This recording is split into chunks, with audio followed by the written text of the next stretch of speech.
त्या रात्री मला झोप कशी ती लागलीच नाही. मधून मधून डुलकी लागत होती. माझा मीच दचकून जागा होत होतो. हातापायांच्या हालचाली थांबत होत्या, पण मस्तकातील चक्र फिरतेच राहत होते. माझे वागणे बरोबर झाले होते की ते पूर्णतया चुकले होते हे माझे मलाच उमगत नव्हते.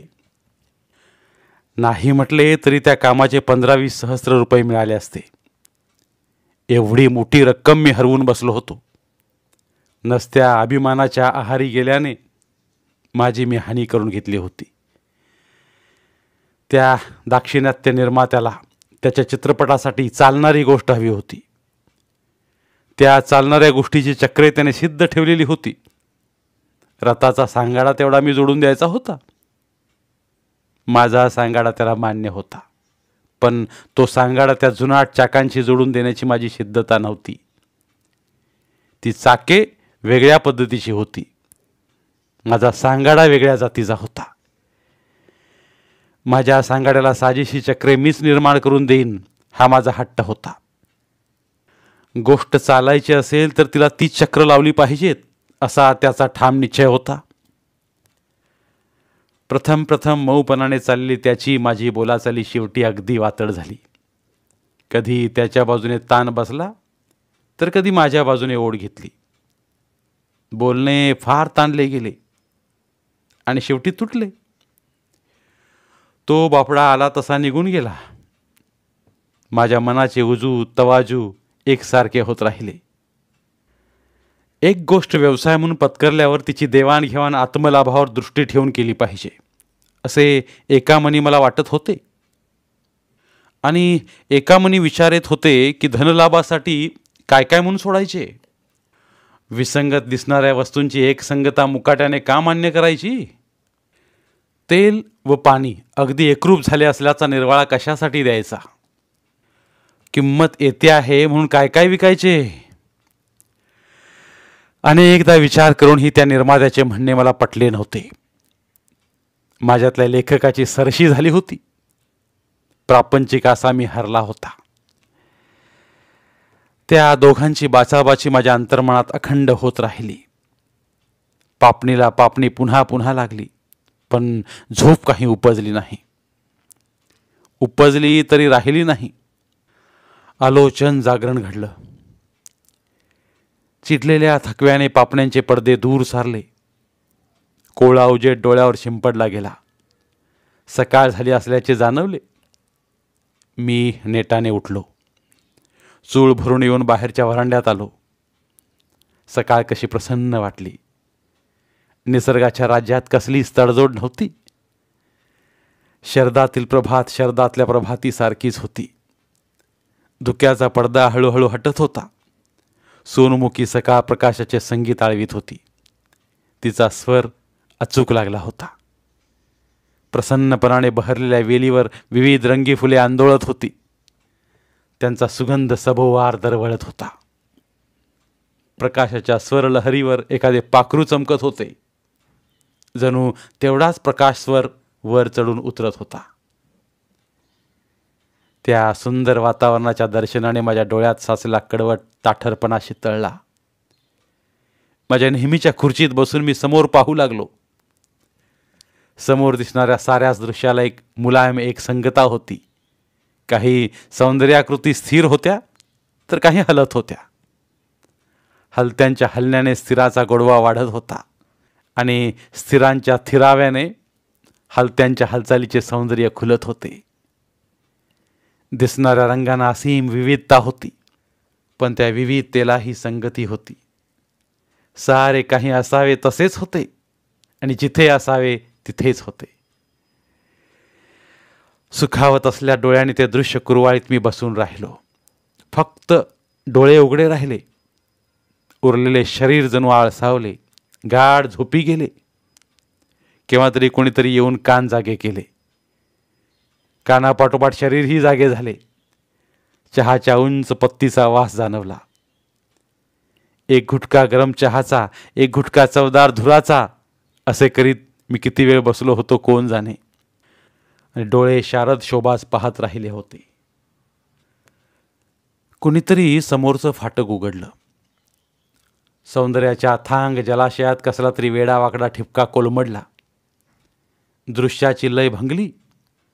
डोळे चुरचुरल्यासारखे झाले. एक 15-16 वर्षांची मुलगी फाटकातून आत आली. तिच्याबरोबर एक छोटासा मुलगा होता. कदाचित ती दोघे आत घरात कोणाकडे तरी आले असतील.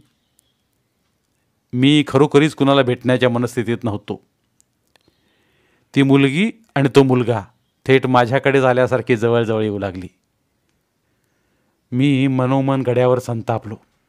त्याला लाख वेळा सांगितलं होतं की मी समोर असलो तरी येणाऱ्या माणसाला फाटकातच थांबवीत जा. नाव गाव व काम विचारून घेत जा.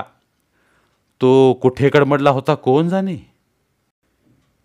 ती मुलगी हळूहळू पायऱ्या चढून वर आली. अंगाने ती काळी सावळीच होती. तिची उंची जरा अधिक वाटली, पण डोळे छान होते. मुद्रा मात्र फिकटलेली होती. अंगावरचे पातळ तर जुनाटच दिसले. त्याचा रंगही साजरा नव्हता. फिक्या पोपटी रंगावर वेड्यासारख्या काळ्या रेघा रेखलेल्या होत्या. तिच्या गळ्याचे हाड तिच्या डोळ्याइतकंच ठळकपणे डोळ्यात भरल्यासारखं वाटत होतं. बरोबरच्या मुलाचा हात धरून ती पायरी चढली. वर अगदी माझ्यासमोर आली. मला ते तिचं येणं आवडलं नाही. थोड्या कठोरपणानेच मी विचारलं, कोण हवंय? ती मुलगी उभ्या उभ्याच रडू लागली. हुंदके देऊ लागली. तो मुलगाही रडवेला झाला. मला काही बोधच होईना. त्रागा करणेही साधेना. ती मुलगी चांगली मोठ्यानेच रडू लागली. न जाणो रस्त्यावरची माणसं आत यायची. मी उठलो आणि आवाजात हळुवारपणा आणि तिला म्हटलं, कोण तू बाई?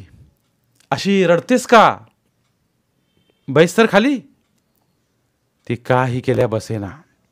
सारखी आपली रडतच राहिली. मला मोठे चमत्कारिक झाले. तिला एक जाग म्हणावं की आहो जाओ तेही मला उमगेना. बसा तर खाली. काय ते सांगा तरी. नुसतं रडल्यानं कसं कळणार?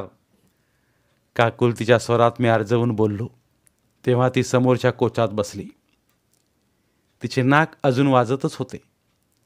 गाल ओले चिंब झाले होते. एक चुटुकला रुमाल काढून तिने ती ओल कोरडी करण्याचा प्रयत्न केला. तिचे ऊर धपापत होते.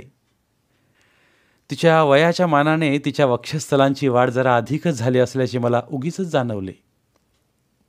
कारण नसताना हे वेगळेपण मनाला शिवून गेले. तिचा हुंदका आकसत आकसत गेला. तिने एक लांब सुस्कारा टाकला. मग मीही समोरच्या कोचात बसलो. माझ्याकडे न बघता रडवेल्या आवाजात ती बोलू लागली, माझं नाव सरला जोशी. हा माझा धाकटा भाऊ दिलीप. आम्ही कल्याणला असतो. कल्याण शहरात आमच्या ओळखी पाळखीचे कोणीच राहत नव्हते. तरीही मी विचारले, माझ्या बायकोकडे आलात का? तिने नकारार्थी मान डोलावली. कष्टाने बोलावे तशी ती बोलली, आपल्या घरात माझी कुणाशीच ओळख नाही. आपल्यालाही मी पहिल्यांदाच पाहते आहे. पुढे ती काय बोलते ते ऐकून घेण्याचा भाग होते, पण ती गप्पच झाली. काही बोलेच ना. बांगडी नसल्या हातांशी बांगडी फिरवल्याचा चाळा करीत आपल्याच पावलांकडे पाहत ती स्वस्थ बसून राहिली. मला विचारणेच भाग पडले, कल्याणला काय करता तुम्ही? राहतो. मोठे हास्यास्पदच उत्तर दिलं तिने. माझे सहजच लक्ष गेले. तिच्या गळ्यात काळी पोत नव्हती. हातासारखाच गळाही मोकळा होता. ती काय हेतूने आली असावी त्याचा बोध काही केल्या होईना मला. वडील काय करतात कल्याणला? काही विचारायचे म्हणून मी विचारले. तशी ती पुन्हा ओक्साबोक्षी रडू लागली. अनोळखी तरुणीच्या पाठीवरून हात फिरवण्याइतका प्रौढपणा असूनही मी तसे केले नाही. मोठ्या अवघड अवस्थेत सापडून तिच्याकडे पाहत गप्प बसून राहिलो. आवेग ओसरल्यावर तीच सांगू लागली, आमचे वडील नुकतेच वारले. आत्महत्या केली त्यांनी. आत्महत्या का? गरिबी. घरात आई आहे. ती सदा आजारी असते. अस्थमा आहे तिला. मी आणि हा भाऊ, दुसरं कुणी नाही. ती परत रडू लागली. स्पुंदून स्पुंदून रडू लागली. इथं आलात कधी? काल रात्री. थांबलात कुठं? मोरारजी धर्मशाळेत. तिची बापडीची अवस्था खरोखरच केविलवाणी होती. बाप मेलेला, आई आजारी, घरात दारिद्र्य, पाठीशी एक भावंड. मी आतल्या आत कळवळलो. सहानुभूतीचा उमाळा सहजच ओटी उमटला. जेवलात कुठं काल? माझा प्रश्न ऐकताच तिचं काळी जणू पिळवटून गेलं. बसल्या ठाईच ती ताठ झाली. त्या मुलाने तिच्याकडे बघत चमत्कारी हालचाल केली. मी वळून पत्नीला हाक मारली. त्या मुलीला 10-20 रुपये देण्याविषयी तिला सांगितलं. काय बोलावं ते मात्र सुचेना मला. माझ्या बायकोने दिलेले पैसे तिने निर्विकारपणे घेतले आणि ती पुन्हा तशीच केविलवाणी बसून राहिली. मलाही उठून जाता येईना. खरं सांगायचं तर उठून जाणे जमेच ना. बराच वेळ निघून गेला. मी अशासाठी आले होते. आता तिचा स्वर जरा कोरडा येऊ लागला. मला काहीतरी काम द्या आपल्या ओळखीनं. गेल्याच वर्षी मी SSC पास झाले आहे. ठीक, तुम्ही दुपारी 1च्या सुमाराला स्टुडिओत या, मग पाहू.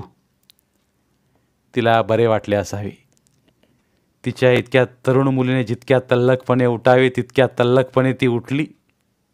आपल्या भावाला म्हणाली, चल दिलीप. जाताना तिने मला नमस्कार केला. उगीच हसल्यासारखे केले. पायरी उतरता उतरता ती म्हणाली, दुपारी येते स्टुडिओत. दुपारी स्टुडिओत जायला निघेपर्यंत मी खूप विचार केला, पण त्या मुलीला देता येईल असे काम मला सापडले नाही. पाश्चात्य देशात सेटवर काम करण्यासाठी कंटिन्युइटी गर्ल्स असतात. आपल्याकडे ते काम सहकारी दिग्दर्शकच करतात. तसली एखादी जागा नव्याने निर्माण करून या मुलीला द्यावी असं वाटलं. पण स्टुडिओतील बाकीच्या सहकार्याने ते पटेल न पटेल असाही संभ्रम पडला. निर्णय काही झालाच नाही. एवढ्यात गाडी आली आणि नेहमीसारखा मी स्टुडिओत जाण्यासाठी निघालो. स्टुडिओच्या आवारात गाडी थांबली. मी खाली उतरलो. माझ्या आधीच चालू चित्राची मुख्य नायिका आपल्या गाडीतून आली होती. उतरल्या उतरल्यास ती मोठमोठ्याने तणतणत होती. प्रोग्रॅम देखील समजत नाहीत मला. किती दिवस म्हणते एखादी सेक्रेटरी ठेवावी, सेक्रेटरी ठेवावी, पण मिळतच नाही कोणी. मला वाटले सरला जोशींचे दुर्दिन संपले. तिला काय काम द्यावं या विचाराने मी चिंताग्रस्त झालो होतो. अनायासे तिच्यासाठी जागा वाढून आली. शोधण्याआधी संधीने आपणहून हात पसरले. शोभा, मी हाक मारली. अय्या, तिने उगीच भ्यायल्यासारखे दाखवून जीभ चावली. मला नमस्कार केला. तुला सेक्रेटरी हवी ना? नाही बाई. नाही बाई काय? मी ऐकलं. माझ्याकडे आहे एक मुलगी. SSC झालेली आहे. 15-16 वर्षांची आहे. ती तुमच्याकडे राहील. महिना 60 पाऊंडशे दिलेत तरी ती आनंदानं राहील. बिचारीला कुणी नाही, निराधार आहे. शोभाला वाटले मी तिची थट्टा करतो आहे. एका चित्रपटानेच नायिका झालेल्या या बायका ताबडतोबीने श्रीमंतींची सोंगे आचरणात आणतात. आणि या गोष्टीची चीड तिने अनेकदा माझ्या तोंडून ऐकलेली होती. सरलाची स्थिती मी तिला गंभीरपणे समजावून सांगितली. तेव्हा ती मोठ्या निष्ठापूर्वक स्वरात म्हणाली, तुमची शिफारस असेल तर आजपासूनच येऊ द्या. मी काही कमी पडू देणार नाही तिला. माझ्या डोक्यावरचा भार उतरला. चांगल्या कुळातल्या मुलींनी चित्रपटात जावे असे मला अजूनही वाटत नाही. सरला जोशीला परिस्थितीमुळे या व्यवसायाकडे येणे भाग पडत होते ते टळली. शोभाकडे राहून ती स्वतः आपले शिक्षण करू शकेल, धाकट्या भावाला शिकविल, आईला सांभाळील, सारेच ठीक होईल असा हिशेब मनोमन मांडला. कधी नव्हे ते एका चित्रपट तारकेचे मी मनपूर्वक आभार मानले. वास्तविक दुपारच्या खाण्यानंतर थोडी वामकुक्षी घेण्याची मला सवय आहे. आज मी आडवा झालो नाही. माझ्या खोलीतील टेबलाशी बसूनच राहिलो. सरला जोशीला मी वेळ दिली होती. या नावाची कोणी मुलगी आली तर तिला तडक माझ्याकडे घेऊन ये असे दरवानला सांगून ठेवले होते. ठरल्याप्रमाणे सरला आली. ती आत आली तेव्हा कसला तरी सुगंध भपकन दरवळला. तिचे कपडेही पालटलेले दिसले. तिच्या अंगावरचे पातळ तेच असावे, पण सकाळपेक्षा आता ते अधिक नेटके वाटले. तिने केसही व्यवस्थित बांधले होते. तोंडाला पावडर लावली होती. डोळ्यांतही काही सुरमा काजळ घातले होते की काय न जाणे. यावेळी तिने भावालाही बरोबर आणले नव्हते. त्याला त्या धर्मशाळेत एकटा कसा काय ठेवला होता कुणास ठाऊक. मी तिला काहीच विचारले नाही. नुसते म्हणालो, बैस. माझ्या समोरच्याच खुर्चीवरती बसली. बसताना 3 ठिकाणी मुरडली. मला वाटते थोडी हसली देखील. तिला कोणते काम मिळणे शक्य आहे ते मी तिला सविस्तरपणे सांगितले. तिला काहीच आनंद झाला नाही. ती परत रडवेली दिसू लागली. का ग, ही नोकरी बरी नाही का वाटत तुला? मी विचारलं. नाही, तिने धीटपणे उत्तर दिलं. मला ते आवडलं नाही. का? मला सिनेमातच काम पाहिजे, ती धारिष्ट्यानं बोलली. मग आधी शोभाकडे राहा. चित्रपटाशी संबंध राहीलच, हळूहळू मिळेल प्रवेश. तसं नको. मग? शोभासारखं एकदमच मोठं काम मिळावं. ती आमच्याच गावची, आमच्याच हायस्कुलात होती. तिच्या घरची पण अशीच गरिबी. माझं डोकं एकदम भडकलं. संताप अगदी अनावर झाला. या खतरूड पोरीला एकदम नायिका होण्याचीच महत्वाकांक्षा आहे हे मला आधी कळते तर मी तिला दारात देखील उभी केली नसती. पोटी उसळलेला संताप माझ्या ओठी आल्या वाचून राहिला नाही. मी एकदम खेकसल्यासारख्याच आवाजात ओरडलो, तर मग मी तुझ्यासाठी काही करू शकणार नाही. ती उठली, मक्कपणे उभी राहिली. खाली बघत उभीच राहिली. रत्ती मात्र हल्ली नाही. तू जाऊ शकतेस, मी संतापूनच सांगितलं. तरीही ती हले ना. आता का थांबलीस? मी मी मी काय मी रस्त्यावरच्या कुणाही पुरीला उचलून तिला नायिका करायला मी काय कोणी ब्रह्मदेव आहे? हं? माझ्याच घराचा पत्ता कोणी सांगितला तुला? शोभाला आपणच. हो, पण तिचं काम पाहिलं होतं मी एका नाटकात. मला ते आवडलं होतं. मग मी तिच्यापेक्षा. तू चालती हो बघू इथून. माझं डोकं खाऊ नकोस. मी कडाडलो. ती मुळीच जाईना. पुन्हा जशी तशीच उभी राहिली. आता काय आणखी? तुम्ही काम देण्याचं वचन दिलं म्हणून मी खोली घेतली हॉटेलात. माझ्या संतापाला सीमा राहिल्या नाहीत. त्या पोरीच्या 2 कानशिलात भडकावण्याऐवजी मी गड्याच्या नावाने ओरडलो. बसाप्पा, बसाप्पा, या बाईला हाकलून दे बघू स्टुडिओच्या बाहेर. बसाप्पा धावतच आत आला. मग ती गेली. आपणहूनच निघून गेली. तिने सांगितलेली तिची ग्रहस्थिती खरी होती की खोटी तेही मला मग कळेनासे झाले. तिच्या संबंधीचा ओलावा मी मनातून काढून टाकला. पुन्हा विचार करायचा नाही असं ठरवून तो विषय दूर फेकून दिला.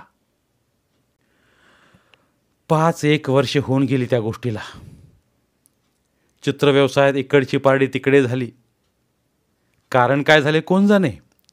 मला कामे मिळेनाशी झाली. राहणीमान वाढून बसलेलं, ते काही केल्या खाली उतरवता येईना. अल्पायासाने लाभणारा पैसा आणि अकारण फुगवटा घेणारी नामप्रसिद्धी जणू माझ्यापासून दूर गेली. कथा, कादंबऱ्या, नाटके या वाङ्मय प्रकाराकडे वळण्याचा मी अनेकदा प्रयत्न केला. सटावलेली लेखणी त्या चाऱ्याला तोंड देखील लावीना. बघता बघता मी जुना होऊन गेलो की चालणाऱ्या गोष्टी न लिहिण्याने निर्मात्यांच्या मनी माझ्याविषयी दुरावा उत्पन्न झाला. काय झाले कुणास ठाऊक. माझ्या घराची देखील कळा गेली. भिंती म्हाताऱ्या दिसू लागल्या. कोचा खुर्च्यांची रया गेली. माणसे काळवंडली. मानी मन अजूनही कुणाकडे कामासाठी याचना करण्याची सुबुद्धी जवळ करीना. एका सकाळी फोन खणानला.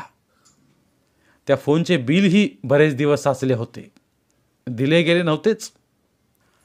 हॅलो, मी म्हणालो. हॅलो, दुसऱ्या टोकाने जवाब आला. आवाज अनोळखी होता. कुणा देणेकऱ्याचा नव्हता. व्यासजी है? त्या आवाजाने विचारले. बोल रहा हूं. आप? मैं उत्तमचंद. उत्तमचंद हे नाव मी ऐकले होते, पण ती व्यक्ती ओळखीची नव्हती.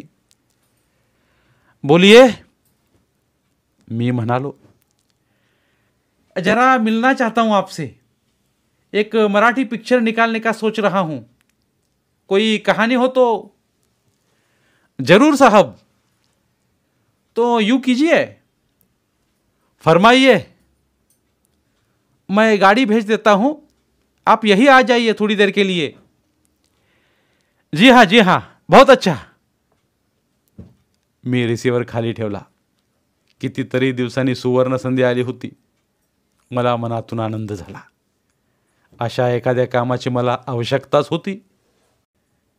ठरल्याप्रमाणे गाडी आली. नवी कोरी, अद्ययावत बांधणीची. मी गाडीत बसलो. गतवैभव परत जवळ येत असल्याचा आनंद माझ्या मनात उमलू लागला. 5-7 मिनिटातच गाडी पुष्पवाटिका नावाच्या बंडजवळच्या एका विशाल बंगल्याच्या आवारात पोचली. बंगल्याचा थाट आणि बागेची निगराणी पाहताच मी खुणगाठ बांधली. ग्राहक मोठ्यातले आहे. गाडी पोर्चमध्ये थांबली. मी उतरलो. उत्तमचंदने स्वतःच पुढे येऊन माझे स्वागत केले. माणूस 50च्या आसपासचा असावा. त्याचे केस काळे होते, पण तो रंग कल्पाचा आहे, नैसर्गिक नाही हे बघताच जाणवत होते. बाहेरच्या वरांड्यातच आम्ही बसलो. ती बैठकी त्याच्या उदंड ऐश्वर्याची साक्ष देत होती. कोचाच्या खोळी निळ्या मखमलीच्या होत्या. पायतळी भारी भारी काश्मीरी गालीचे अंतरलेले होते. चहा पाणी झाल्यावर उत्तमचंद म्हणाला, सुनाइये कुछ जम्स. मी बैठक जमवली. सिगरेट पेटवली. आवाजात योग्य चढ उतार करीत त्याला 10-5 कल्पना परिणामकारक सांगितल्या. अच्छी है आइडियाज.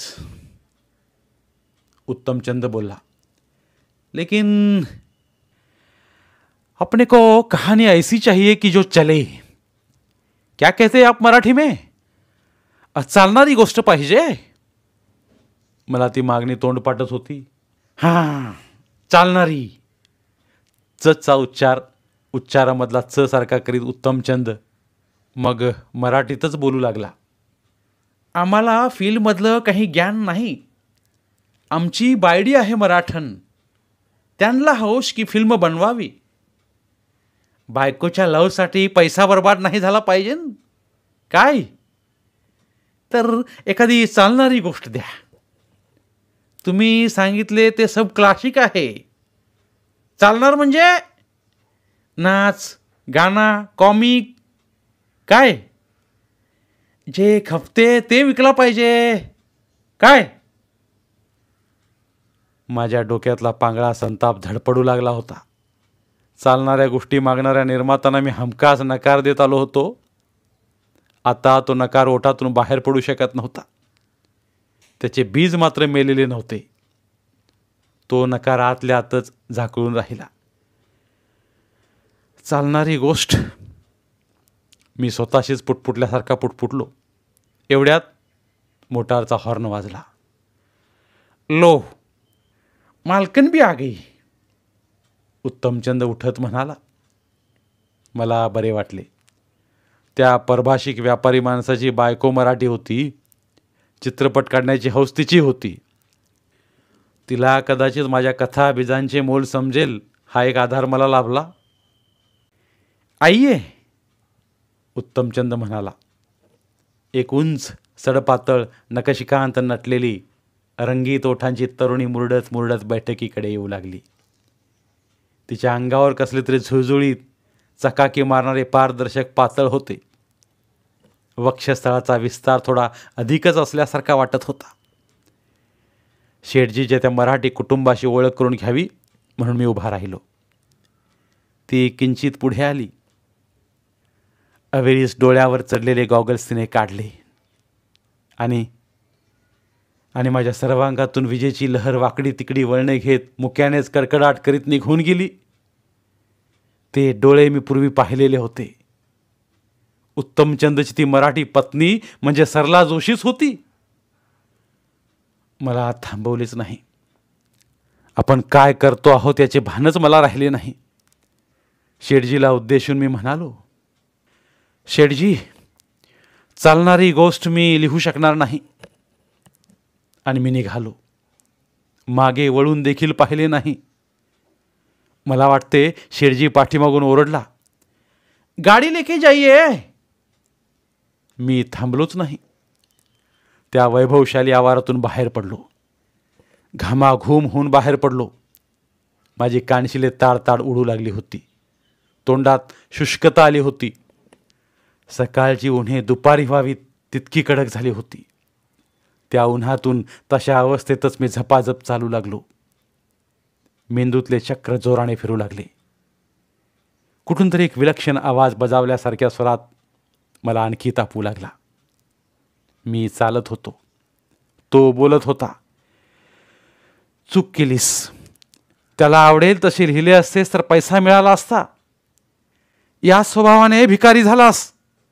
चालणाऱ्या गोष्टी चित्रित केल्याशिवाय त्यांचे तरी कसे चालणार. ती सरला जोशी कोण होती आणि कोण झाली. त्याला आवडेल ते तिने केलं. त्याच्या दृष्टीने तिच्याजवळ एकच चालणारी गोष्ट होती, तिचे यौवन. त्याने ती गोष्ट मागितली, तिने दिली. ती आज वैभवात आहे ना. नकशिकांत दागिन्याने नटली होती.